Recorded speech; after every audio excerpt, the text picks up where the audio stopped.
All right, so I'm going to show you how to get a 95% confidence interval, again, from your calculator. So just to remind you, when we do a confidence interval, we have to check our conditions. In the scatter plot, I hope you're doing a mental check. Do I know what I'm looking for? Remember, we're looking to see, is this thing linear? Then, of course, we would write a sentence indicating that the scatter plot is roughly linear, just like we did, remember last time when we were checking our conditions?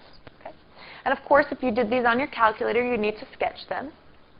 Remember, on a residual plot, here we're checking to see, is it randomly scattered?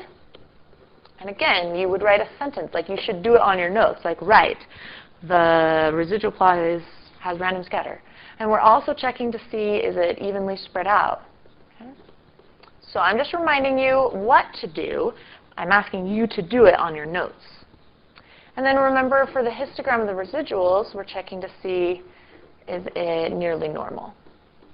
All right, so you should pause the video now, write a sentence about each graph, checking those conditions, and then we're doing what's called a lin reg t interval.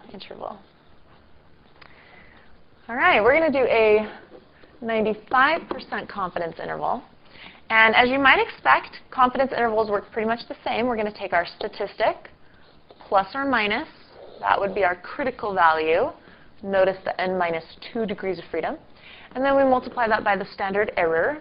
This is not on your formula page because it's horrible. It's a beast. It's a bear. Like, we don't like to do it. So I'm just going to write down the interval from my calculator. Let me show you where I got these screens. I was in Stat, Tests, and I did a lin reg t interval. Notice I have my two lists. Frequency is set at 1, 95%, and calculate. So that's where I got these screens that you see off to the side here. So really, all I'm going to include is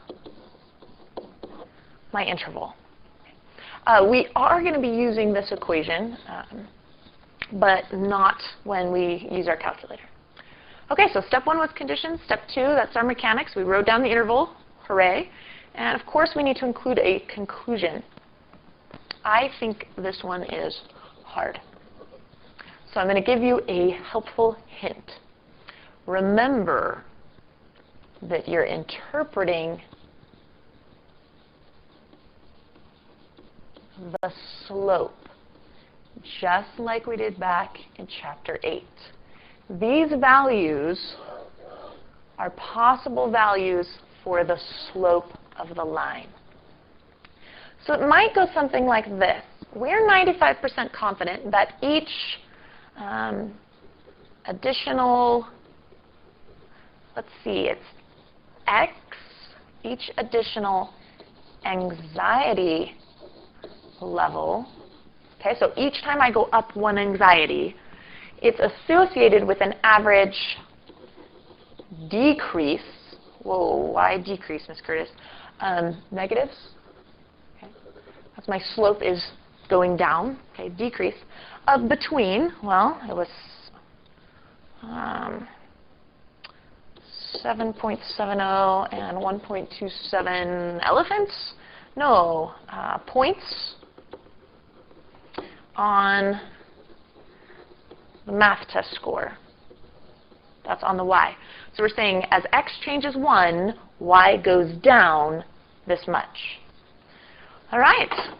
That is our confidence interval. And most of the time, we're going to use computer output instead of our calculators. We'll be taking a look at that in class.